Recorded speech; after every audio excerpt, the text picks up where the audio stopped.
नमस्कार, मैं सांत्वना श्रीकांत।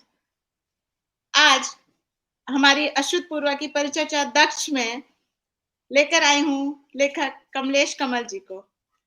मैं पहले अश्रुत-पूर्वा के बारे में आपको कुछ बता दूँ। Ashrutpurva aura of literature and life, जिसने लगभग अपने 1.5 वर्ष पूरे कर लिए हैं।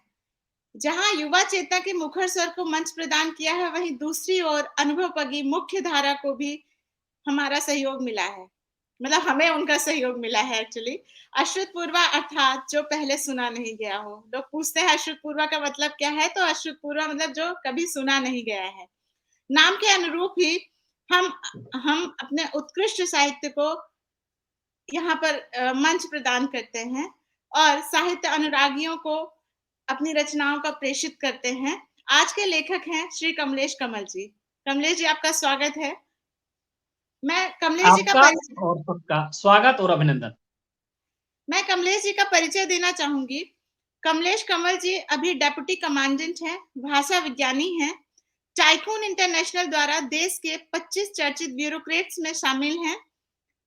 आपने राष्ट्रवाद का संपादन किया हुआ है, सह संपादक हैं संस्कृत पर्व पत्रिका का, विभिन्न पत्र पत्रिकाओं में संपादकीय अनुभव है आपका, राष्ट्रीय अध्यक्ष हैं राष्ट्रवादी लेखक संघ के, राष्ट्रीय महासचिव मातृभाषा उन्नयन संस्थान के, राष्ट्रीय संयोजक हिंदी ग्राम के, न्यासी भारत संस्कृत न्यास। भाषा विज्ञान और व्याकरण की बहुचर्चित पुस्तक भाषा संशोधन, जो कि बेस्ट सेलर है, आपकी पुस्तक है वो। गृह और इसके बारे में एक बात मैं और बता दूं कि गृह मंत्रालय ने अपने सभी अधीनस्थ एवं संबद्ध कार्यालयों को प्रभात प्रकाशन से प्रकाशित इस पुस्तक के अधिकाधिक उपयोग करने हेतु तो निर्देशित भी किया है। आपका एक उपन्यास है जो भी बेस्ट सेलर है, वो ऑपरेशन बस्तर, जिसका विषय है प्रेम और जंग, जो कि यश पब्लिकेशन से आया हुआ है। आपका फेसबुक पेज है कमल की कलम, जिसमें लगभग 5 लाख पाठक हैं, रोजाना आपको पढ़ते हैं। विगत 15 वर्षों से शब्दों की व्युत्पत्ति एवं शुद्ध प्रयोग पर विभिन्न पत्र पत्रिकाओं में आपका निरंतर लेखन होता रहा है। लगभग 2000 से अधिक आलेख, कविताएं, कहानियां, संपादकीय, आवरण कथा, समीक्षा आदि प्रकाशित है। अंग्रेजी में भी समानांतर लेखन है आपका। इलाहाबाद विश्वविद्यालय, वनस्थली विद्यापीठ, एमिटी विश्वविद्यालय, दिल्ली विश्वविद्यालय सहित देश भर के विश्वविद्यालयों में भाषा संवाद कमलेश कमल के साथ कार्यक्रम का संचालन भी हुआ है। संघ लोक सेवा आयोग हेतु हिंदी एवं निबंध की निःशुल्क कक्षाओं का संचालन भी करते हैं आप। आपसे संपर्क सूत्र मैं बाद में कार्यक्रम के अंत में शेयर करूंगी। आज हम कमलेश जी से बात करेंगे लेखन और शिल्प के अंतर संबंध एवं नैपुण्य के बारे में। तो कमलेश जी, मैं आपसे पहला प्रश्न ये पूछना चाहूंगी कि भाषा शिल्प का लेखन में क्या महत्व है? जी, पुनः एक बार आपका अभिनंदन करता हूं और सभी सुधी दर्शकों का पुनः एक बार अभिनंदन है। देखिए, विषय वस्तु पर आते हैं। लेखन और इसमें जो हम शिल्प की बात करते हैं, तो साहित्य वही है जिसमें भाव पक्ष और कला पक्ष दोनों में परस्पर प्रतिस्पर्धा होती है कि भाव अधिक अच्छे हैं कि शिल्प उतना अच्छा है, कला पक्ष। शिल्प मतलब कला पक्ष। मन में कुछ भाव आया, उसे आपने शब्द दे दिए, ये आपका भाव पक्ष है। लेकिन कैसे शब्द दिए, आपकी विधा पर पकड़ कितनी है, किस तरह से अपने मन के भावों को अभिव्यंजित किया है, रूपायित किया है, दर्शाया है, दिखाया है, लोगों तक संप्रेषित किया है, यह जो कीमियागिरी है, यह जो तरीका है, यह जो टेक्निक है, इसको शिल्प कहते हैं। अब शिल्प कैसा हो, यह शिल्प कितना आवश्यक है? देखिए, ऐसे तो कहते हैं ना, अंदाज़े बयां ही बना देता है खास, वरना बात कोई नई नहीं होती। आपके कहने का तरीका जो जैसा है, उसको आपने इस तरह से कुछ कह दिया कि इम्पैक्ट पड़ता है उसका, गोली की तरह, बुलेट की तरह आपके शब्द जेहन में घुस, जैसे होता है ना, आपने कुछ कहा तो कुछ शब्द जो है बिल्कुल नीरस, उबाऊ, बेजान है, या जो आपने कुछ ऐसे शब्दों का प्रयोग किया है इस तरह से उसी बात को कह दिया है। जैसे देखिए, बड़ी से बड़ी प्रेम कहानी को उठाइए, अच्छी से अच्छी कविता को उठाइए, कहने का तरीका ही उसको विशिष्ट बनाता है।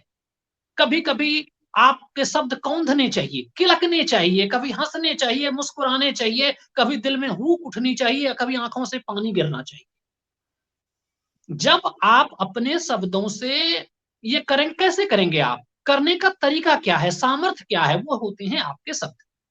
तो शिल्प बहुत महत्वपूर्ण होता है विधा के अनुकूल। जैसे उदाहरण के लिए एक बात कहता हूँ, उपन्यास हम लिखते हैं, कितना महत्वपूर्ण होता है उसमें। अब एक छोटी-सी चीज़ अगर आप उस शिल्प के बारे में जानें, अच्छी पुस्तकों को पढ़ें, तब वहाँ पे एक टेक्निक आता है। उपन्यास को आप नाटक की तरह लिखते समय आपके दिमाग में यह आना चाहिए कि मैं कोई नाटक लिख रहा हूँ। जी, उपन्यास को आप नाटकीयता कितनी है, ये एक शिल्प की एक छोटी-सी टेक्निक है। आप उपन्यास लिख रहे हैं, लेकिन अगर ये टेक्निक आपके पास है, तो आप इसको देख सकते हैं। चलिए हम विषय को आगे इस पर हम विस्तार से बात करेंगे, लेकिन इतना अभी तक के लिए लिया जाए कि शिल्प के बिना आप साहित्यकार नहीं हैं। देखिए, जीवन का की संज्ञान कला क्या है?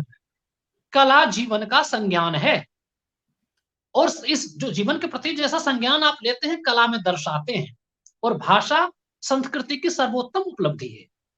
आपकी भाषा या आपका शिल्प पक्ष जितना सबल होगा, समर्थ होगा, आप उतने ही सबल, समर्थ साहित्यकार या सर्जक कहलाएँगे। नहीं तो आपकी किताब एक बार थोड़ी-सी हलचल मचाएगी और विस्मृति के धुंधलके में खो जाएगी, विस्मृत हो जाएगी, गुमनाम हो जाएगी और आप सब लेखक के रूप में नहीं पहचाने जाएँगे। जी। जी। तो आपका उपन्यास जो ऑपरेशन बस्तर है, बहुत ही ज़्यादा चर्चा में रहा और कई भाषाओं में उनका अनुवाद भी हुआ है। जब आपसे प्रश्न ये था कि जब आप हम कोई उपन्यास या कहानी लिखते हैं, तो क्या यह आत्म प्रेरणा से नहीं होता या कहें कि मन के भाव ही इनमें एक व्यवस्थित विधि से निरूपित नहीं होते? ऐसे में क्या शिल्प की चर्चा करते समय हम उँगलियों पर गिनने लायक कुछ मूलभूत तथ्यों और विभेदों को चिह्नित कर सकते हैं? ये बहुत महत्वपूर्ण प्रश्न पूछा है आपने कि हम अगर किसी उपन्यास की बात करें, कहानी की बात करें, तो लिखता तो हर कोई है ना, लेकिन हर कोई लेखक नहीं होता। जैसे हर कोई, जैसे मान लीजिए गाने वाला, वो गायक नहीं कहला सकता ना। जिसने जी, उस विधा को साध लिया है, जिसने उसकी साधना की है, वही तो उस जिसके शब्दों में वो चमक आ जाए, तो हम उसी को साहित्यकार कहते हैं। देखिए, उपन्यास सिर्फ उपनि अस क्षेपणे घन व्याकरण से अगर देखें, उपन्यास उतना भर नहीं होता। जब आप कोई उपन्यास लिखते हैं या जब आप किसी कहानी पर काम करते हैं, उपन्यास में कहानी की तुलना में देश काल और समय का व्याप बड़ा होता है, उसका मंप बड़ा होता है। जीवन जी, को समग्रता में देखता है उपन्यास। लेकिन जब हम किसी उपन्यास पर काम करते हैं, कुछ छोटी-छोटी बातें फिर भी हम ध्यान रख सकते हैं कि अच्छा चलिए ठीक है। 2 जैसे मैं शिल्प पर ज़्यादा बात करूँगा कि मान जी, लीजिए कि हम किसी उपन्यास पर काम कर रहे हैं। पहली चीज़ यह होती है कि आपके मन में यह बात चलनी चाहिए कि 3 एस्पेक्ट आपके लाइफ में होने चाहिए। मतलब हर लेखक के अंदर 3 बातें हो जाएँ। कुछ भी लिखता है, उपन्यास, कहानी, कविता, 3 बातें। कौन-कौन सी 3 बातें होनी चाहिए? एक भूमिका आपकी होती है विचारक की, एक भूमिका होती है आपके अंदर लेखक या कलाकार वाली और एक भूमिका होती है आपकी आलोचक वाली। विचारक स्वरूप आपका कहता है, लेखक तो लिखता है बस। आपके अंदर का विचारक बोलता है आपको क्या लिखना है, कब तक लिखना है, किस लिए लिखना है, प्रयोजन क्या है लिखने का। मन में लिखने का भाव है, भावना पक्ष जो है वह लेखक का काम है। लेकिन आपको तीनों रोल निभाना है। एक व्यक्ति 3 रोल निभाएगा, कौन-कौन से? वह विचारक भी होगा। वह सोचेगा कि मुझे उपन्यास लिखना, विचार करेगा। मुझे कविता लिखनी है, कहानी लिखनी है। कितने दिन में लिखनी है? उसको किस लिए लिखना है? उसका पाठक वर्ग कौन-सा है? उद्देश्य क्या है? ये तमाम चीज़ें जो विचार करते हैं, रोड मैप बनाते हैं, उसका आप एक तरह से रोड मैप कह लीजिए, उस एक योजना, कार्य योजना बनाते हैं, रूपरेखा बनाते हैं, यह होता है विचारक वाला रोल। लेखक के पहले विचारक वाला रोल आपका आएगा, उसकी भूमिका आएगी। इसके बाद आप आ जाते हैं या आप आ जाती हैं किस भूमिका में? लेखक की। लेखक कहता है मुझे यह पूरा करना है और लेखक पूरा करता है, लिखता है। तीसरा आलोचक। आलोचक अंकुश लगाता है कि भटक ना जाए। जी, ये दोनों में से न विचारक रूप न लेखक का रूप, भटके ना। जो चीज कहना चाह रहा था उसके शब्द वही अभिव्यंजित करते हैं या कुछ और करते हैं। विधा के साथ न्याय हुआ या नहीं हुआ, भाषा पात्रानुकूल, विषयानुकूल, अवसरानुकूल भाषा है अथवा नहीं है। आलोचक की दृष्टि, देखिए आलोचना मतलब बुराई नहीं होती। आलोचना का मतलब क्या है? सम्यक दृष्टि से देखना। आलोचक देखता है, सम्यक दृष्टि से देखता है और नियंत्रण करता है कि भाई इसमें भटकाव ना हो, विपथन ना हो, जो कहना चाहता हो वह मुकम्मल तरीके से, सही तरीके से, एप्ट तरीके जो तरीका है उससे कह दे। तो पहली बात तो शिल्प में यही ध्यान रखनी चाहिए कि 3 भूमिका, एक विचारक की, एक लेखक की और एक आलोचक की। ये 3 भूमिका में आपको आ जाना है। इसके बाद दूसरी बातें, मैं इस प्रश्न को थोड़ा सा विस्तार में ले रहा हूं क्योंकि मैं जानता हूं कि जो कुछ सुधी पाठक या दर्शक इसको देख रहे होंगे उनको थोड़ा लाभ हो जाए। जी, दूसरी बात क्या होनी चाहिए? आपको एक साधारण सा सूत्र होता है, शो डोंट टेल। दिखाओ कहो मत। जी, आपको गुस्सा आया, आपको प्रेम आया, आपको दिखाना है। आपको सपाट बयानी साहित्य नहीं है। रपट जी, नहीं लिख रहे हैं, रिपोर्ट नहीं बना रहे हैं आप, अखबार नवीश नहीं है आप। साहित्यकार की भाषा में सरसता होनी चाहिए, चमक होनी चाहिए। कलाकार की भाषा तो कलात्मक ही होनी चाहिए ना। तो जी, आपकी भाषा ऐसी हो जब उस चीज को आप ठीक से थोड़ा सा देखें और उसको आप सिर्फ डिस्क्राइब नहीं करते हैं। आपको बहुत अच्छे से देखने आना चाहिए और उसको दिखाने भी आना चाहिए। तो आपको ये मत कहिए कि उसको गुस्सा आया, ये कहिए कि उसको उसके एक्शन से दिखाइए कि वो बाहर निकला और दरवाजा धड़ाम से बंद हो गया। आपने कह दिया कि उसे गुस्सा आया। तो ये दूसरा बहुत सबसे महत्वपूर्ण सूत्र होता है, कहना नहीं है, दिखाना है। तीसरी महत्वपूर्ण बात होती है, जो साधारण सा मैं शिल्प की बात सिर्फ कर रहा हूं। तीसरी चीज ये होती है कि तारतम्यता, कोहेरेंस, लॉजिकल कोहेरेंस होना चाहिए, कोहेसिव होना चाहिए और लॉजिकल कोहेरेंस। एक चैप्टर दूसरे चैप्टर से किस तरह से जोड़ना है, एक प्लॉट दूसरे सब प्लॉट से, तीसरे सब प्लॉट से, फिर चौथे प्लॉट से। आपको एक बढ़िया से, जैसे होता है ना स्त्रियां स्वेटर बुनती है, जी, तो स्वेटर बिनते समय उनको पता होता है कि हमने कहां से स्टार्ट किया है और कैसे पूरा करना है। और अगर नाप छोटा हो रहा हो तो बड़ा भी कर लेती है। तो स्वेटर बिनना है। साहित्यकार का काम जो होता है लिखते समय ना, वो स्वेटर बिनता है शब्दों से। उसको पता होना चाहिए कि हमें हमारा माप किस माप में हमको अटना है और उस तरह से सही डिजाइन में आगे बढ़ता है। तो वो लॉजिकल होना चाहिए, उसके धागे बिखरे नहीं होने चाहिए, उसी सीक्वेंस में सब कुछ चलना चाहिए। तीसरी, ऐसा नहीं होना चाहिए कि दूसरे अध्याय में आपने दिखाया कि उसको बाइक चलाने नहीं आता, चौथे अध्याय में वो बाइक पे स्टंट मार रहा है, तो लॉजिकल नहीं है। एक और चीज, अगर देखिए शिल्प पर ही बात हो रही है सर, अब मान लीजिए कि आपने भाषा के समय संदर्भ में भी सावधानी बरतें। क्या क्या खास चीज है? एक चीज देखिए कि कहते हैं इसमें कि क्रियापद अधिक हो। जब आप उपन्यास लिखते हैं या कहानी लिखते हैं तो उसमें वर्ब्स ज्यादा हो, क्रियापद ज्यादा हो, एक्शन ज्यादा हो। एक साधारण सा सूत्र है कि अगर एक्शन ज्यादा होगा तो इंटरेस्ट हो, जी, क्योंकि अगर एक्शन नहीं, आप में एडजेक्टिव्स कम हो, विशेषण कम होंगे, क्योंकि विशेषण कम हो रहे हैं, क्योंकि आपका क्रिया नहीं, एक्शन नहीं है, तो आप विशेषण से काम चला रहे हैं। और एडवर्ब सबसे कम हो। ये अगर आपने एक थोड़ा सा एक आइडिया ले लिया, एक शिल्प, मैं ये नहीं कहता हूं कि आप बिल्कुल शिल्प के बारे में पढ़ते रहिए, आप भाषा के विद्वान बनिए, मैं यह नहीं कह रहा। लेकिन अगर आपको उपन्यास लिखना है, आपको कहानी लिखनी है, तो यह सामान्य सी बारीकियां समझनी चाहिए कि भाई हमें विशेषण का प्रयोग कितना होना चाहिए। विशेषण क्या होता है? विशेषण कीमती चीज है ना, किसी चीज की विशेषता बताएगा। अब हर वक्त आप विशेषता ही बताते जा रहे हैं शब्दों के साथ। अब शब्द बड़े कीमती होते हैं, शब्द ब्रह्म होते हैं, उनका सही चुनाव। फिर एडवर्ब मतलब क्रिया विशेषण कम है होने चाहिए। क्यों?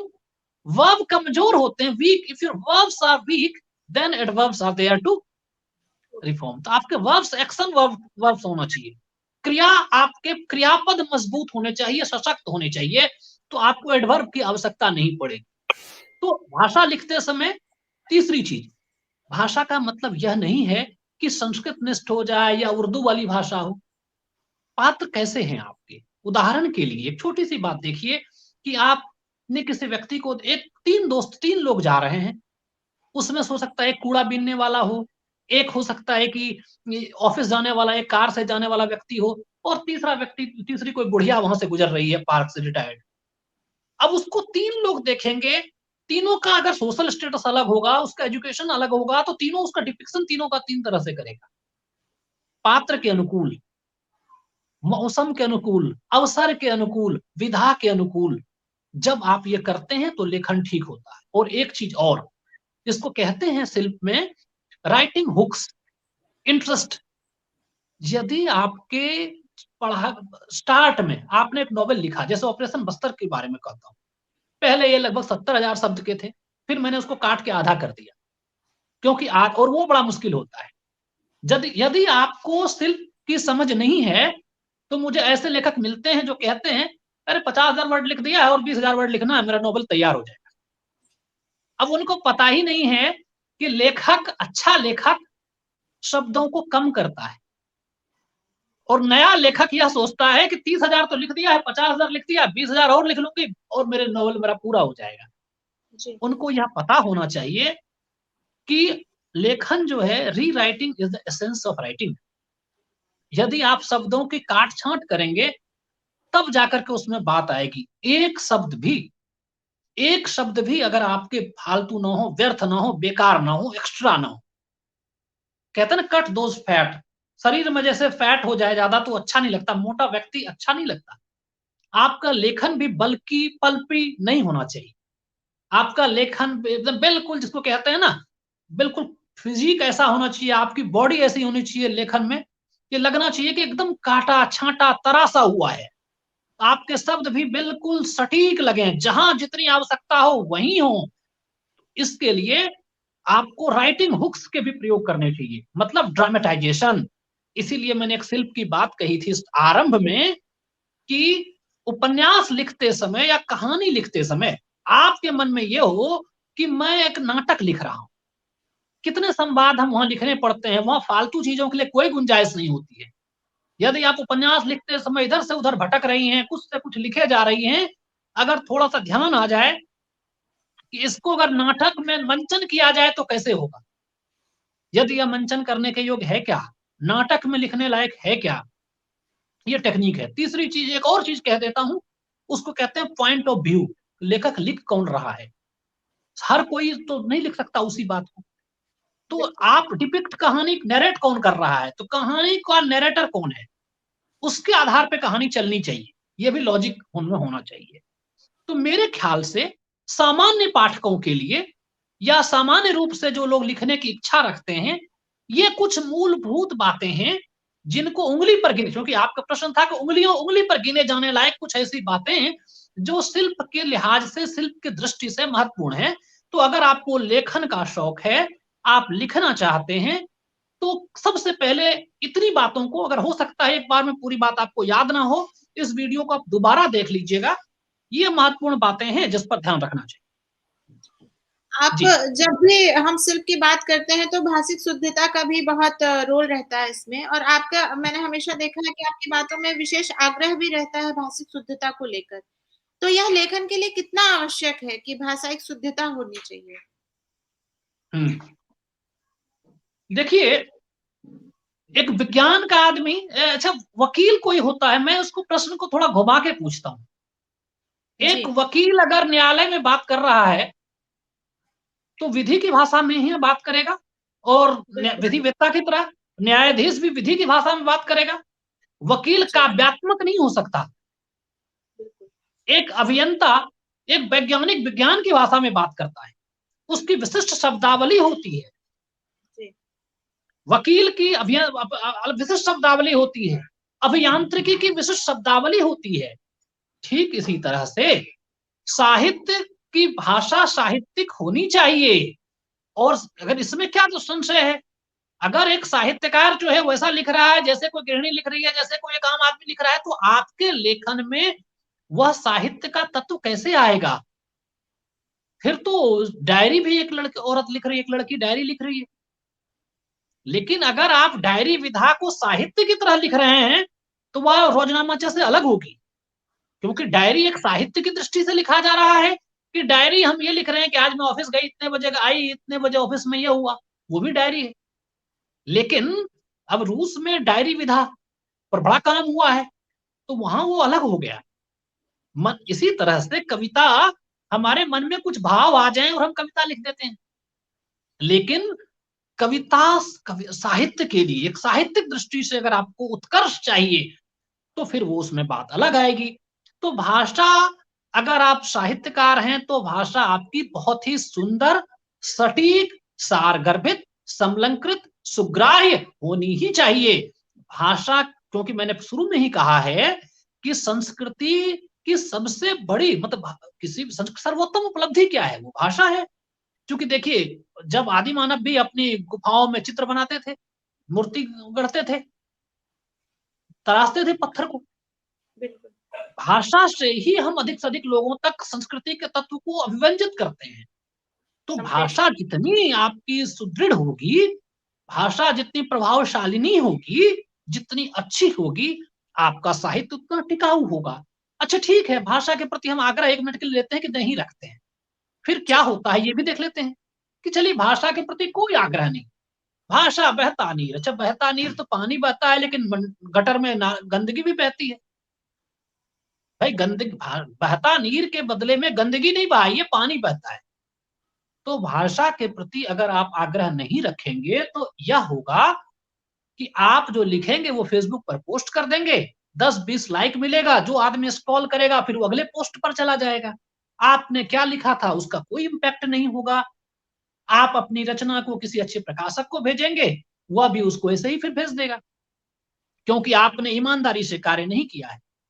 एक साहित्यकार की तरह तो आपने लिखा ही नहीं है, आपने तो ऐसे ही फेसबुक पर लिखा है सब दिन, और उसको आपने भेज दिया किसी अच्छे साहित्यकार के अच्छे प्रकाशन के पास। वो क्यों छापे उसे? आप तो गंभीर नहीं है। अगर आप अपने काम के लिए गंभीर नहीं है तो पाठक आपके लिए क्यों गंभीर होगा? फिर प्रकाशक आपके लिए क्यों गंभीर होगा? अपने लिए तो हमने कहा कि मेरे मन में आया जो मैंने लिख दिया, तो आपके मन में जो आया आपने लिख दिया, प्रकाशक के मन में आया उसने आपको साइड कर दिया, और लेखक पाठक ने भी साइड कर दिया, और आपने जो कविता लिखी थी उसकी आयु 10 मिनट। और कम से कम आप किसी व्यक्ति से कहिए भाई साहब आपने जून में कविता लिखी थी, कौन सी कविता? एक कविता आपके शीर्षक, हाँ हाँ हाँ ऐसा कुछ लिखा था। आपको खुद अपनी कविता याद नहीं, आपको खुद अपने कविता के समझ नहीं, आपको कविता पर कुल मिले 50 लाइक, उसमें से 50 में से, बाकी को छोड़ दीजिए, उस 50 में से भी एक व्यक्ति को आपकी कविता की कोई मतलब की पूछ नहीं है।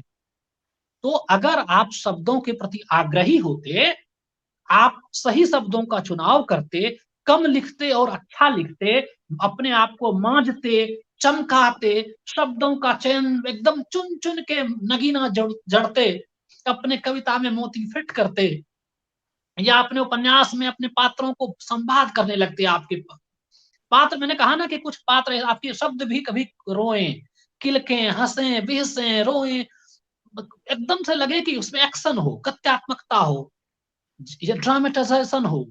यदि आपने शब्दों के प्रति यह सावधानी बरती है, आपने शिल्प में सजगता बरती है, जिसको पढ़ने के बाद पाठक का भाषिक परिष्कार होता है, पाठक को कुछ मिलता है, वह सुसंस्कृत होता है। यदि यह जब होने लगेगा, आपके आलेख, भाई साहब आप निबंध की किताब निकाल रहे हैं और आपके निबंध को फेसबुक तक पर पढ़ने वाला 20 आदमी नहीं। जब फ्री में कोई नहीं पढ़ रहा है तो खरीद करके आपके 200 रुपए की किताब कोई क्यों पढ़ेगा? यदि आपके निबंध को फ्री में, एक निबंध को पढ़ने के लिए आदमी तैयार नहीं है, आप उसका लिंक भेज रहे हैं लोगों को, पढ़ लो पढ़ लो पढ़ लो, मेरे निबंध को पढ़ लो जी, हमारी एक कविता को पढ़ लो जी, एक लाइक कर देना। हमने फोन करके कह रहे हैं लोग हमारी एक कविता लिखी है जरा लाइक कर देना। आपकी कविता को, एक कविता को लाइक करने के लिए आपको फोन करवाना पड़ रहा है। कल आप उसी कविता की किताब आएगी तो आप यकीन जानिए उस कविता की किताब को आपको लोगों को फ्री में गिफ्ट करना पड़ेगा, तब भी वो नहीं पढ़ेंगे। फिर आप बोलेंगे 2 शब्द लिख देना इस पे, फेसबुक पर फोटो डाल देना, क्योंकि आपने शिल्प के प्रति सावधानी नहीं बरती। इसलिए जो लोग भी मुझे सुन रहे हैं, आप जानते हैं आप सब कि मैंने ज़िंदगी भर शब्दों की साधना की है। मैं बहुत कठोर हूँ शब्दों की साधना में, लेकिन इसके परिणाम अच्छे होते हैं। एक पुस्तक जैसे मान लीजिए, अभी मैं पुस्तक पर भी बात करूँगा, तो मुझे लगता है कि शब्दों के प्रति अगर हम कठोर नहीं होंगे, अगर हमारी साधना अच्छी नहीं होगी, तो हमारा प्रभाव भी अच्छा नहीं होगा। मैं कह रहा था ना कि आपकी पुस्तक आएगी बिना कोई हलचल मचाए, विस्मृति के धुंधलके में खो जाएगी। आपकी पूरे अरमान धरे रह जाएँगे। लेकिन अगर आपने शिल्प बाँधा, क्योंकि हमने भाव पक्ष, मन में भाव है, हमने तो कविता लिख दी जी, मैं तो चलती-फिरती कविता लिखती हूँ जी। मैंने सुना है आज के बच्चों को, मैं तो चलती-फिरती कविता लिखती हूँ जी। आज कवि महोदय कह रहे थे, अरे मैं तो भैया ड्राइंग रूम में चलते हुए, दोस्तों से मिलते हुए, एयरपोर्ट पर बैठे हुए कविताएँ लिखता हूँ। आप देखते हैं, लेकिन क्या आपका अनुभव कैसा है उसके प्रति? आप कितने अच्छे से देख पाते हैं? एक उदाहरण देता हूँ। मोपासाँ और फ्लेबोर का एक कथन है। एक बार फ्लेबोर गुरु हैं मोपासाँ के, और कहते हैं कि शायद फादर भी एक उस तरह के थे कुछ। तो मोपासाँ गए हैं उनसे मिलने के लिए, तभी मोपासाँ उतना फेमस नहीं हुए थे। वो पूछते हैं कि लेखन के लिए क्या सबसे अधिक आवश्यक है? कुछ टिप्स दे दीजिए मुझे। उन्होंने कहा कि जाओ यहाँ से और गली का चक्कर लगा के एक बार आ जाओ, और जो मिलता है उसको ठीक से वर्णन करके दिखाओ, तुमने क्या देखा? मोपासाँ ने तभी जो किया, अगले 1.5 वर्ष तक यही किया। ठीक से अनुभव करना, देखना, शब्द को मांझना, चमकाना। एक और उदाहरण देता हूँ, मैक्सिम गोर्की और अपने 2 दोस्तों के साथ, इटली के नेपल्स की घटना है। जैसे दिल्ली में कॉफी हाउस है, वैसे ही वहाँ है, उसमें बैठे हुए हैं, और उन्होंने एक नियम बना रखा था कि यदि कोई व्यक्ति आएगा तो 3 मिनट उसको देखना है, 2 से 3 मिनट देखना है, और उसके बारे में डिपिक्ट करना है कि तुमने क्या देखा, तुमने क्या देखा, तुमने क्या देखा। तो आया, एक ने देखा कि भाई वो आदमी आया था, उसने ग्रे कलर का सूट पहना था, ओके। किसी ने देखा, थोड़ा दूसरे ने, लेकिन किसी ने देखा कि भाई उसके टाई, उसकी जो थी इस रंग की थी, टाई पे ऐसा डिजाइन था। मैक्सिम गोर्की ने कहा कि भाई उसके जो तुमने देखा, उसकी हथेलियां कितनी कोमल थी। एक और साहित्यकार उसी समय फेमस, वो कह रहे हैं कि अच्छा तुमने कानी उंगली को देखी, उसकी कानी उंगली कितनी छोटी थी। अच्छा तुमने चेहरे पर उसका मस्सा था, वो देखा क्या? मैं क्यों कहना चाह रहा हूं आप सबको ये सब? अच्छा, फिर उसने कहा कि यह जो व्यक्ति होगा, यह थोड़ा धूर्त टाइप, यह आदमी ठीक नहीं है, ठग जैसा आदमी होगा ये। फिर उन्होंने बुलाया बैरे को, होटल के मैनेजर को, किसके बारे में कुछ बताइए। तो ये आदमी जो आया था, बोला ये आदमी नेपल्स में घूमता रहता है, लेकिन इसके बारे में कुछ अच्छी बातें नहीं सुन रहे हैं, ये आदमी ठीक नहीं। तो जब आप साहित्यकार होते हैं, ऐसी दृष्टि होनी चाहिए, तब जाके लिखिए कविता, तब जाके लिखिए कहानी। पहले चीजों को देखना सीखिए, शब्दों को बरतना सीखिए। चीजों को देखा, शब्दों में वो सावधानी बरती, विधा के साथ न्याय किया, लॉजिकल रहे, तब जाकर के जब हम लिखेंगे, वही कालजयी हो सकता है। जी। सबसे पहले लेकिन मतलब जैसा आपने कहा कि हमको ऑब्जर्व करना है, अपनी ऑब्जर्व करने की क्षमता विकसित करिए, यह लेखन के लिए बहुत आवश्यक है। जी। इसी से जुड़ा मैं एक प्रश्न पूछूँगी कि जैसे हम जैसे आपने कहा कविता लिख देते हैं, कहानी लिख देते हैं। कई बार कुछ लोग या बहुत प्रतिष्ठित लेखक भी कुछ नए शब्दों का प्रयोग करते हैं, जो शब्द अभी तक चलन में नहीं रहे।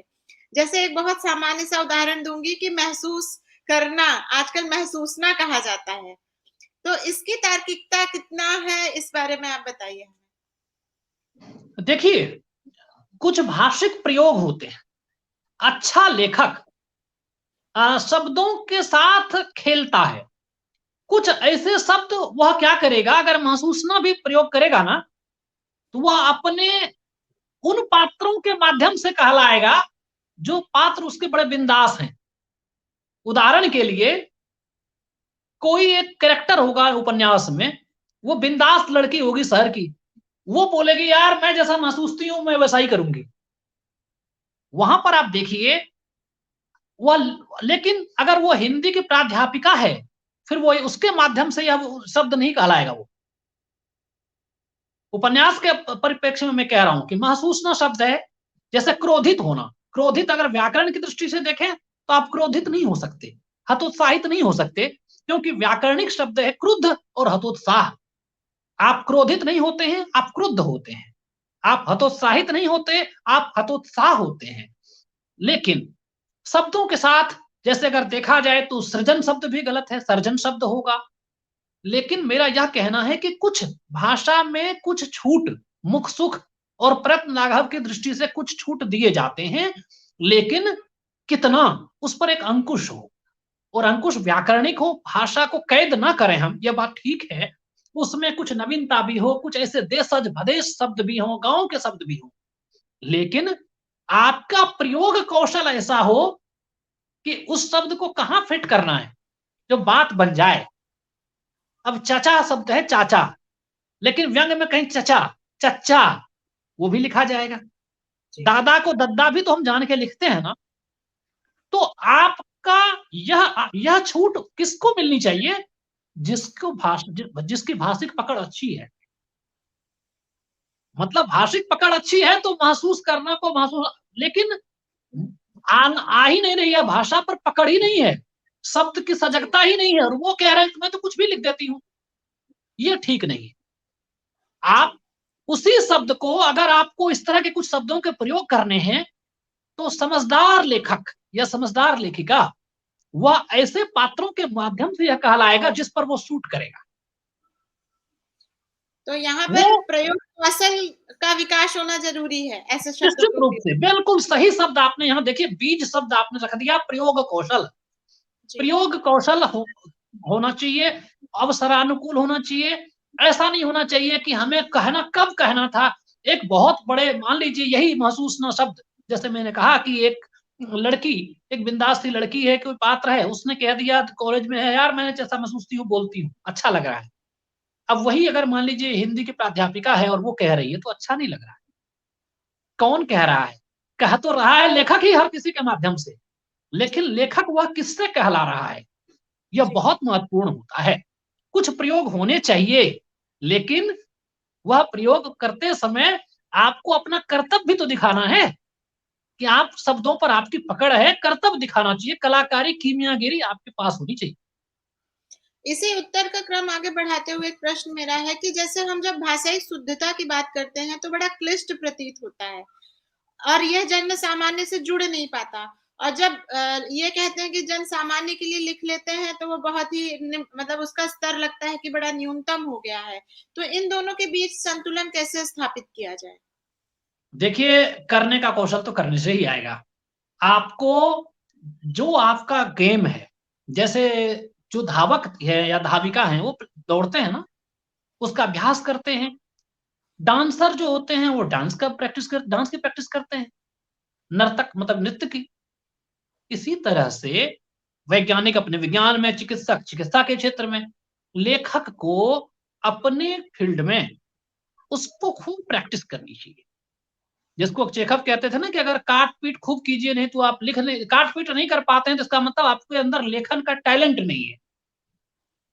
जैसे कुछ लोग कहते थे कि मतलब कैसे समझें कि आप लिख सकते हैं कि नहीं, तो चेखव एक सूत्र देते थे कि आप पूरा एक पेज लिख लीजिए, आपको लगे कि इसको बहुत सुधारने की गुंजाइश है तो आप में लेखक की आत्मा है, और लगे कि यार क्या बढ़िया लिख दिए, तो आप समझ लीजिए कि आपके अंदर लेखक की आत्मा नहीं है, आप बस ऐसे ही बस मन में भाव आ रहे हैं। क्योंकि लेखक को पता होता है कि शब्दों को सजाना है, क्योंकि उसका वो मेन फील्ड है।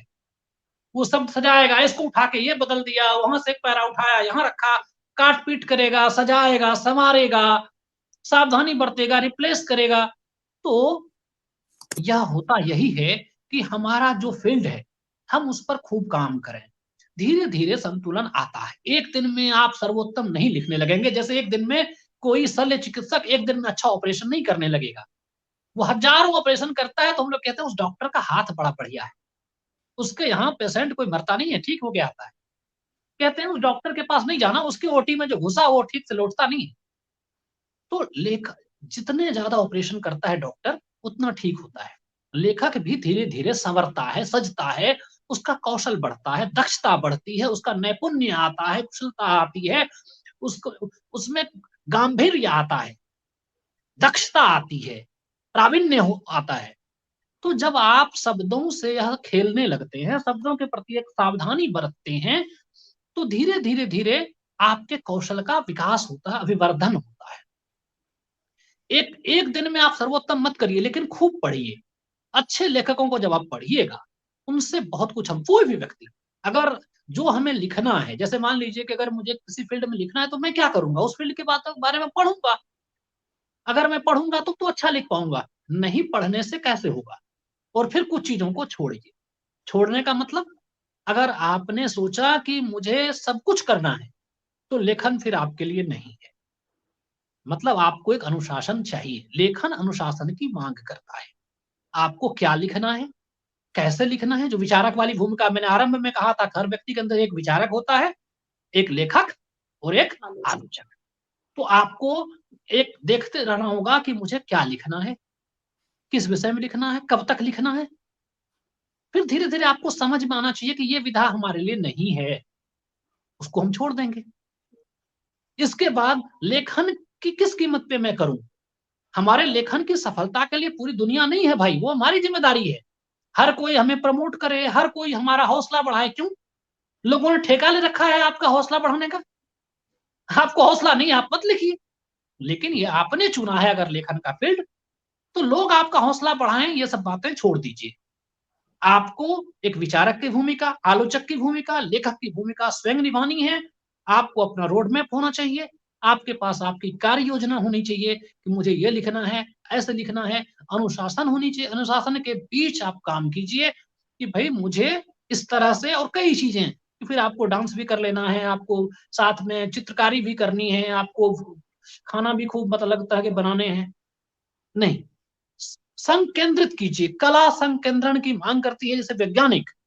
किसी वैज्ञानिक में हज़ारों गुण नहीं देखेंगे कि वैज्ञानिक भी है, साथ में वो जो है मतलब ट्रिब्लॉक भी लिख रहा है, साथ में बाँसुरी भी बजा रहा है। नहीं, फिर वो वैज्ञानिक वही देखिए अरस्तू ने कहा था कि महान लोग जो होते हैं वो बोरिंग प्रवृत्ति के होते हैं थोड़े-से और कुछ-कुछ सन के। आपको फ़ील्ड अगर आपने लेखन का चुना है ना, तो कई चीज़ों को बंद करने पड़ेंगे। जैसे आप कुछ हॉबीज़ उदाहरण के लिए मुझे दौड़ना बड़ा पसंद है। लेकिन अगर मैं सोचूँ कि मैं लेखन भी करूँ और मैं जाकर के मैराथन भी दौड़ूँ और तमाम चीज़ें, नहीं हो पाएगा, फिर मुझे वो छोड़ना पड़ेगा। मैं कभी पेंटिंग भी करने लगूँ और फिर मुझे लगे वायलिन बजाने भी बड़ा अच्छा होता है जी, खाना बनाना भी बड़ा अच्छा होता है। अच्छा तो बहुत कुछ होता है। कितनी अच्छी चीज़ें होती हैं सोचिए, क्या बुराई है दुनिया के बारे में जानना, फिर साइंस पढ़ने लगूँ मैं, फिज़िक्स पढ़ने लगूँ, किसी को मैं पढ़ाने लगूँ कुछ और। लेखन अनुशासन की माँग करता है जो मैंने कहा। हमें बहुत कुछ छोड़ देना चाहिए अगर हमने लेखन को चुना है तो। शिल्प की बात करते समय मुझे यह कह लेने दीजिए कि यदि आपने लेखन का फ़ील्ड चुना है या आपने कोई भी इस तरह की कोई एक हॉबी चुनी है, तो आपको बहुत ज़्यादा उस पर संकेंद्रित होनी चाहिए। आपके अंदर यह होना चाहिए कि मुझे यह सब नहीं करना है। जैसे मैं खुद कहूँ, न्यूज़ नहीं देखता। क्या करना है टीवी देख के टाइम पास करना? बहुत नहीं, बिल्कुल मिनिमम। कुछ समय होना चाहिए ना। भई टारगेट होता है एक इंजीनियर का ना कि तुम इस प्रोजेक्ट को पूरा करके दो। सरकारी विभाग में भी टारगेट है, हर जगह टारगेट है और आप कैसे लेखक हैं, आपका कोई टारगेट ही नहीं है। मनमौजी है, मेरे मन में जब आएगा तो हम लिख लेंगे और मन कभी होगा नहीं, राइटर्स ब्लॉक का बहाना बनाएँगे आप। आपके पास ये होना चाहिए कि मैं शाम में 7 बजे बैठूँगी, 10-11 बजे तक मैं काम करूँगी, क्योंकि मैं लेखक हूँ। तो आप 4-5 घंटे बैठिए ना, एक इंजीनियर बैठता है ना अपने फील्ड में, एक वैज्ञानिक बैठता है ना, तो आप बैठिए ना, किताबों के साथ बैठिए कि मैं पढ़ूँगी, पढ़ने के बाद 3-4 घंटे पढ़ने के बाद मैं 1-2 घंटे लिखूँगी। तो ये जो चीज़ मैं कह रहा हूँ, शायद ये चीज़ें उतनी प्यारी नहीं लग रही होंगी, उतनी गुडी-गुडी फीलिंग नहीं आती है सुनने में। लेकिन ये तो सच है ना, एक शिक्षक विद्यालय जाता है, पढ़ाता है। अगर आप अपने आप को जब लेखक मानते हैं, तो पूर्णकालिक लेखक आप नहीं हैं, तो कोई बात नहीं। लेकिन यदि आप अपने आप को जितनी देर के लिए लेखक मानती हैं या मानते हैं, जितनी देर के लिए आप अपने आप को लेखक मानते हैं, कम से कम उतनी देर के लिए एक अनुशासन कि मैं 2 घंटे लेखन पर रोज़ देने वाला हूँ, देने वाली हूँ। दूसरी बात आपका विचारक आपको बताए कि 1 साल में मुझे 3 किताबें लिखनी है या 2 किताबें लिखनी है। ठीक है, ये इस विधा में होंगी। इसके लिए मुझे क्या-क्या पढ़ना पड़ेगा? कौन बताएगा? आपके अंदर का विचारक बताएगा। अच्छा लिख रहे हैं कि नहीं लिख रहे हैं, कौन बताएगा? आपके अंदर का लेखक बताएगा। और सब तीसरी चीज़ कि भई कैसे पूरा हो? ये काम किसका है? तो यह काम होगा आपके अंदर जो लेखक होगा वह इस कार्य को पूरा करेगा।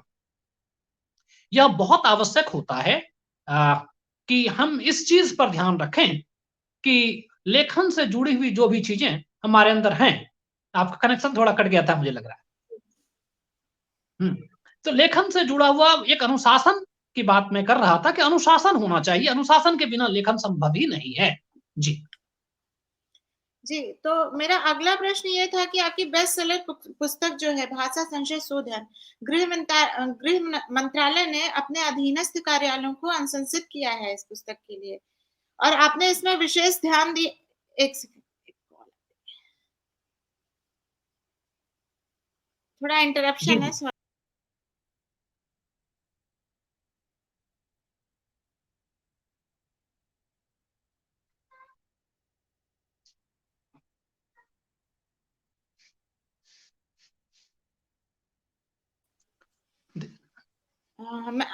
मैं आवाज आ रही है ना मेरी? जी आ रही आ जी। रही। तो मैं यह पूछ रही थी आपसे कि जो आपकी ये बेस्ट सेलर पुस्तक है भाषा संशय शोधन, इसको गृह मंत्रालय ने सभी अधीनस्थ एवं संबद्ध कार्यालयों के लिए अनुशंसित किया है और इससे यह पता चलता है कि भाषा की शुद्धता पर एक महत्वपूर्ण पुस्तक है यह। मतलब हिंदी में ऐसी पुस्तकें मुझे लगता है कि कम है और चूंकि गृह मंत्रालय ने अनुशंसा की है तो अवश्य ही महत्वपूर्ण है ये। तो क्या आप इस पर एक प्रकाश डाल सकते हैं कि साहित्यिक लेखन हेतु इसकी उपयोगिता कितनी है और यह जन सामान्य के लिए कितनी इम्पोर्टेंट है यह पुस्तक? जी देखिए, सबसे पहले तो मैं बड़ा विनीत भाव से भारत भर के सभी हिंदी प्रेमियों को प्रणाम करता हूं कि शायद उन लोगों ने जो सुधी जन है जिन्होंने गृह मंत्रालय तक ये बात, इस किताब की चर्चा वहां तक गई, उन्होंने और खास करके जो हिंदी विभाग है, हिंदी निदेशालय है, उन लोगों ने इस पुस्तक को देखा और यह अनुभव किया गया कि सभी संबद्ध कार्यालयों में और सभी जगह शुद्ध हिंदी के परिज्ञान हेतु इस पुस्तक की अनिवार्यता है। ऐसा उन्होंने देखा, समझा, जाना और इसी के अंतर्गत उन्होंने निर्देशित भी कर दिया है। यह पुस्तक भाषा संशय शोधन भाषा की एक ऐसी पुस्तक है जिसकी अनिवार्यता कितनी है मैं इस पर तो बाद में कहूंगा, उपयोगिता की बात करता हूं। यह पुस्तक सभी आयु वर्ग के हिंदी प्रेमियों के लिए आवश्यक है। यह इसलिए आवश्यक है क्योंकि आप हिंदी की शब्द संपदा से अवगत होते हैं।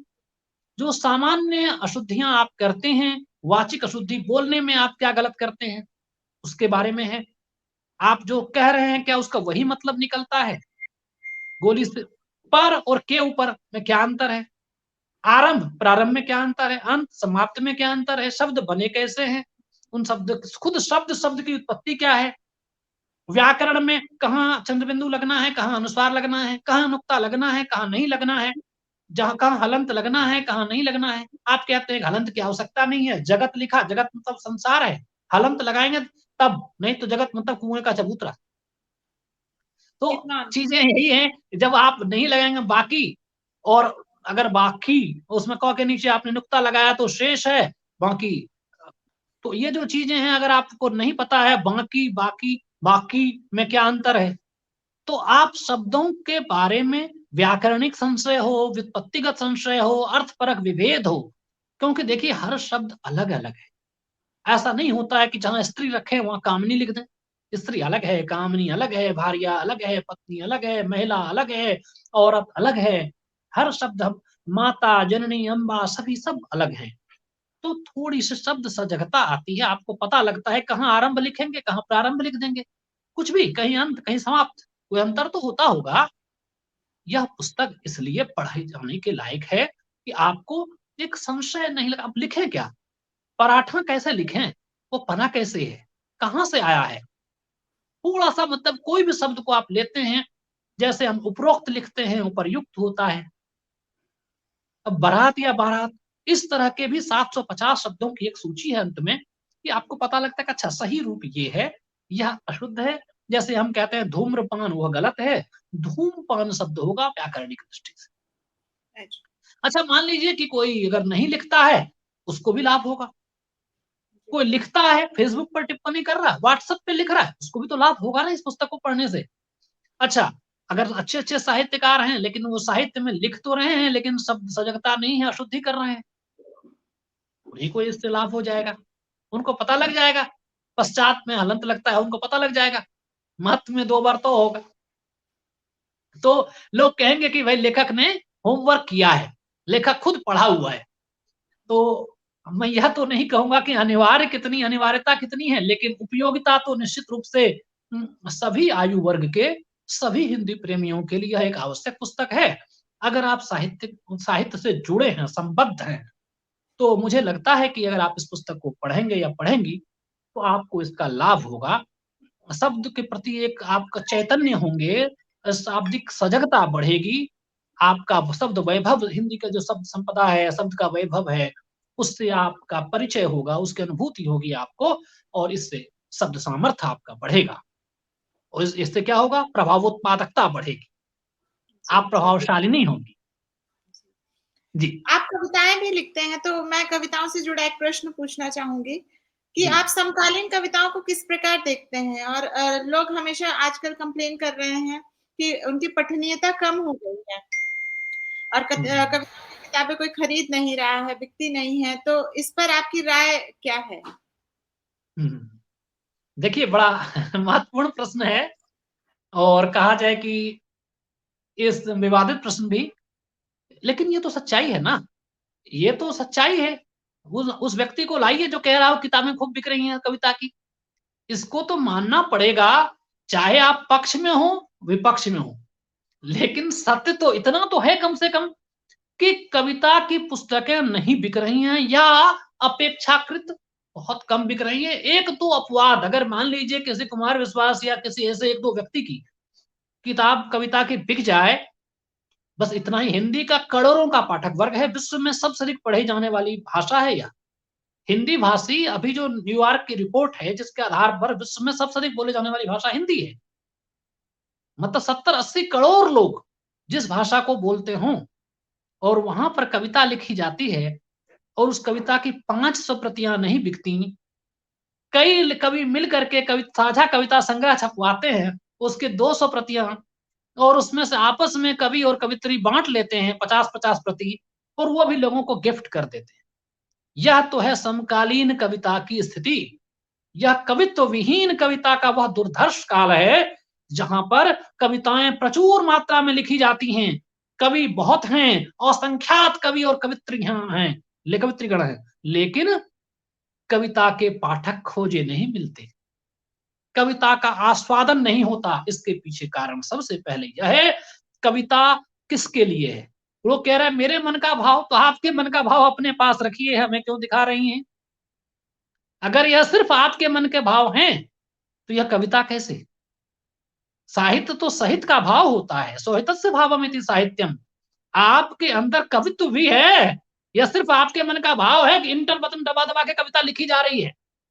यदि आपने इंटर बटन दबा दबा के कविता लिखी है, आपके मन के भाव हैं, तो वह फेसबुक पर तो भाई आपका पेज, आपका मन, आपका अनुभव, आपकी कविता। 2-4 लोग आपके जानने वाले, वो आपके फ्रेंड हैं, वो लाइक कर देंगे। लेकिन यदि कविता में काव्य कहाँ है? काव्य तो वहां होता है ना कि शब्द और अर्थ आपस में प्रतिस्पर्धा करते हैं। यह मैंने आरंभ में भी ये कहा था। तो कवित्व कहाँ है आपके अंदर? वो देखिए, कहते हैं कि कवि तो वो होता है जिसके अंदर, कहते हैं ना कि प्रतिभा, प्रातिभ ज्ञान होगा उसके अंदर, वो कवित्व की प्रतिभा होनी चाहिए, अनुभूति की गहराई होनी चाहिए। यदि अनुभूतिक सौंदर्य नहीं है, आपकी अनुभूति उतनी प्रगाढ़ नहीं है, संवेदना वैसी नहीं है, और आपके शब्दों से पाठक को वह संवेदनात्मक उद्रेक नहीं होता, तो कविता के सामर्थ्य पर शक होता है। आज भी जो लोग ऐसा लिखते हैं, आप खुद बहुत अच्छा लिखती हैं, जिनके शब्दों में वह गहराई होती है जो पाठक से कनेक्ट करता है, वो कविता तो चल जाएगी। जहां पर हमारे भाव सिर्फ मेरे ना हो, मेरे भाव सिर्फ मेरे नहीं हो, क्योंकि फिर मेरे हैं तो फिर मेरी कविता है। आपकी कविता से मुझे क्या मतलब है? आप कवित्री हैं, ठीक है, आपकी कविता अगर मेरी भी कविता हो जाए, मुझे पढ़कर लगे यह मेरे भी मन के भाव हैं, तब तो ठीक। लेकिन आपको किसी की याद आई और निपट अकेले आपने किसी की याद में कुछ ऐसा लिख दिया जिससे मैं कनेक्ट नहीं हो पा रहा हूँ। माफ कीजिएगा, कोई पाठक कनेक्ट नहीं हो पा रहा है। तो यदि कोई पाठक आपके मन के भावों से कनेक्ट नहीं कर पाया या आपके शब्दों को उसने जिस तरह पढ़ा, इससे आपकी बात ठीक उसी तरह नहीं पहुंच पाई, तो कवित्व फेल हो गया है। अगर इसलिए कविता की किताबें नहीं बिक रही हैं, बताइए ना, 70-80 करोड़ की जनसंख्या में 500 प्रतियां अगर नहीं बिकती हैं या 500 बिकने वाली किताब अगर बेस्ट सेलर हो जाती है, इससे बड़ी विडंबना और क्या होगी। हिंदी से बहुत छोटा सा पाठक वर्ग है, उड़िया का, बांग्ला का, वहां पर यहां से अधिक कविता की पुस्तकें बिक रही हैं। लेकिन वहां पर तादाद में, वहां लोग उपस्थित है, और यहां पर जिसको कहते हैं ना कि यूनिवर्सिटीज और जो अकादमिक जगत है, वह कविता और साहित्य की कब्रगाह बने हुए हैं वो सब जगह, क्योंकि साहित्य दम तोड़ रहा है, क्योंकि साहित्य में समाज नहीं है, लोक का स्पंदन नहीं है, लोक की भावना नहीं है, लोक चेतना नहीं है। आपकी कविता में जब लोक चेतना नहीं होगी, लोगों के लिए वह भावनात्मक उद्रेक का वह स्थल नहीं होगा, कविता में वह संवादात्मक वैभव नहीं होगा, वह अनुभूति नहीं होगी, तो आपकी कविता कभी भी प्रभावशालिनी नहीं हो पाएगी, उसका वह प्रभाव नहीं होगा, उसकी प्रभावोत्पादनी शक्ति जो होगी वह क्षीणकाय हो जाएगी। तो यह बहुत आवश्यक है कि आप कनेक्ट करना सीखें लोगों से, फिर कुछ हो सकता है। अभी जो मुझे दिख रहा है वह कविता लोगों से कटती हुई कविता है, पाठकों से हटती हुई कविता है, और एक ऐसी कविता का हम एक समय देख रहे हैं जिसमें कि कवि क्षण में कविता लिख देता है और पाठक उसी क्षण उसे लाइक कमेंट करके विस्मृत कर देता है। कवि भी क्षणजीवी और कविता का प्रभाव भी क्षणिक ही हो रहा है, घंटों में नहीं टिकती कविता। एक दिन अगर किसी पोस्ट पर, कविता के पोस्ट पर लाइक कमेंट आ जाए तो कभी भी कहता है कि अरे आज देखो सुबह डाली थी अभी तक लोग लाइक कर रहे हैं। ये तो है कविता का प्रभाव। मैं नहीं जानता कि पाठक या आप इसको किस तरह लेंगे, लेकिन ये मेरा अपना अनुभव है कि कविता की स्थिति तो ऐसी ही है। जी।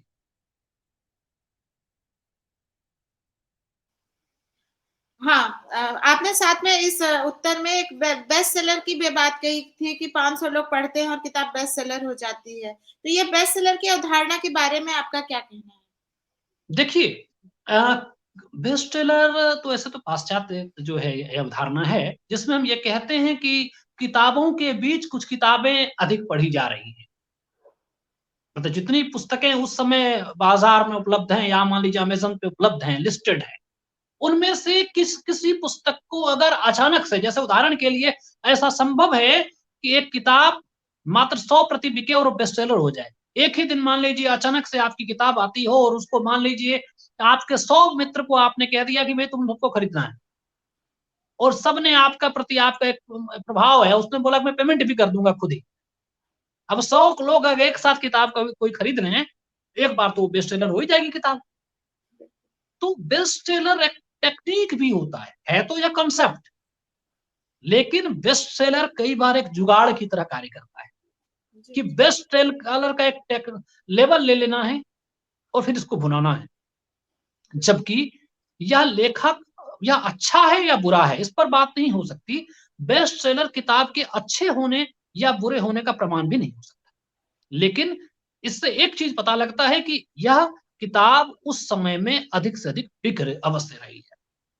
अब ये किसका दायित्व है, इसके कितने आयाम हो सकते हैं। अच्छे प्रकाशन से आएगी तो अधिक बिकेगी, अच्छे लेखक का की हो तो अधिक बिकेगी, लेखक भी सामान्य प्रकाशन भी सामान्य तो सामान्य बिकेगी, लेखक बड़ा हो तो प्रकाशन सामान्य भी होगा तो बिक जाएगी, सामान्य लेखक हो अच्छा प्रकाशन हो तब भी कुछ बिक जाएगी। तो कई सारे परमुटेशन कॉम्बिनेशन होते हैं। आप इसको समझिए कि जब हम बेस्ट सेलर कहते हैं तो ये बड़ा मतलब बहुत बड़ा मतलब कॉन्सेप्ट है। इसमें इतने सारे परमुटेशन कॉम्बिनेशन हो रहे हैं कि कोई किताब बेस्ट सेलिंग चल रही है तो उसके कितने सारे डायमेंशन हो सकते हैं। अब क्या यही बात कि 500 प्रति बिक करके ये बेस्ट सेलर कैसे कितना उसकी ये चीज हो सकती है। अब फिर उस हिसाब से देखा जाए तो जो अकादमिक किताबें होती हैं, वो या बच्चों की किताबें देखिए, एक एक स्कूल में कितनी किताबें कितने बच्चे ले रहे हैं, भारत भर में करोड़ों प्रतियां बिक जाती हैं, उनको हम बेस्ट सेलर क्यों नहीं कहते फिर,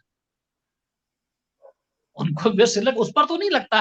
तो जिन किताबों को हम बेस्ट सेलर कहते हैं वो सच में कितनी बेस्ट है? इस पर भी प्रश्न चिन्ह खड़ा हो जाता है। तो फिर भी चलिए हम सब एक सिस्टम में काम कर रहे हैं, लेखन है, हमसे जुड़े आदमी हैं तो कहते हैं क्रिकेट के मैदान पे फुटबॉल का नियम नहीं चलता। तो बेस्ट सेलिंग का यही फंडा है, यही रूल है। अब आप अपनी सुविधा के हिसाब से खेलिए। इसमें काम करना है आपको तो आपको वो सामर्थ्य पैदा करना होगा, अच्छे प्रकाशक को ढूँढना पड़ेगा। अच्छा प्रकाशक हो और या फिर क्योंकि आपका लेखन भी अच्छा है लेकिन प्रकाशन अच्छा नहीं होगा तो फिर एक बार में आपकी बात पहुँचेगी नहीं लोगों तक। धीरे-धीरे पहुँचेगी। लेकिन वहाँ बेस्ट सेलिंग वाला तो एक बार में चाहिए आपको। एक बार में होगा तभी बेस्ट सेलर है। तो कुल मिला के ये नंबर ऑफ सेल को भी नहीं दिखाता है। Number of cell at a particular juncture of time okay, ये होता है इसमें। जी, तो जी। मेरे ख्याल से मेरी बात इसमें ये क्लियर हो जाती है यहाँ। जी, जी। जी। हम लगभग चर्चा के अंतिम पड़ाव पर पहुँच चुके हैं। आप हमारे सुनने वालों को कुछ कोई विशेष संदेश देना चाहें तो आपसे आग्रह है कि कहें?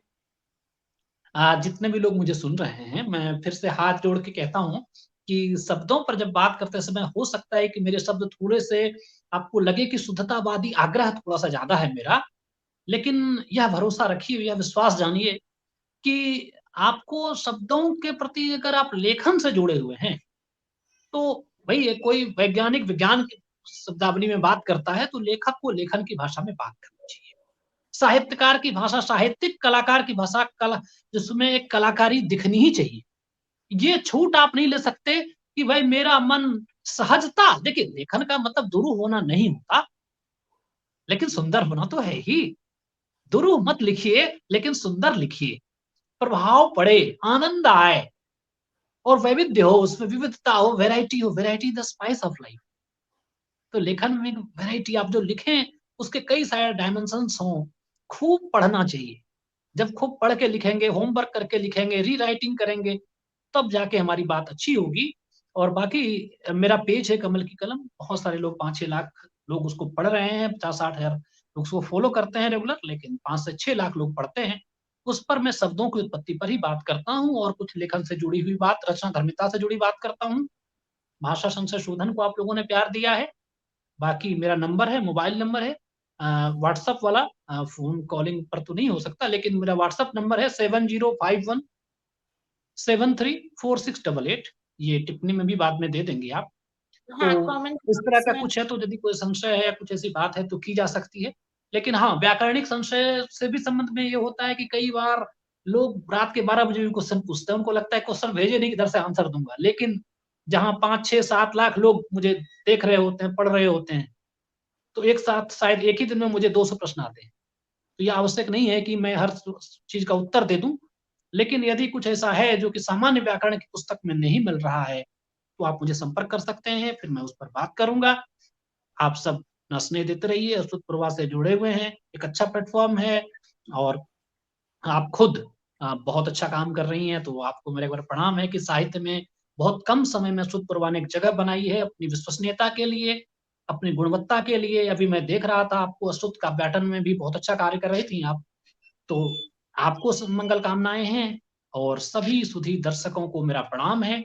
जुड़े रहिए, प्रेम देते रहिए क्योंकि आप सबके बिना हम लोग कुछ भी नहीं हैं। बहुत-बहुत प्रणाम। बहुत धन्यवाद सर। हम अगली बार फिर से आपसे मिलेंगे दक्ष में हम विभिन्न प्रश्नों का उत्तर चाहेंगे आपसे। तो अगली बार तक जी। के लिए धन्यवाद। जी, जी। नमस्कार, जय हिंद।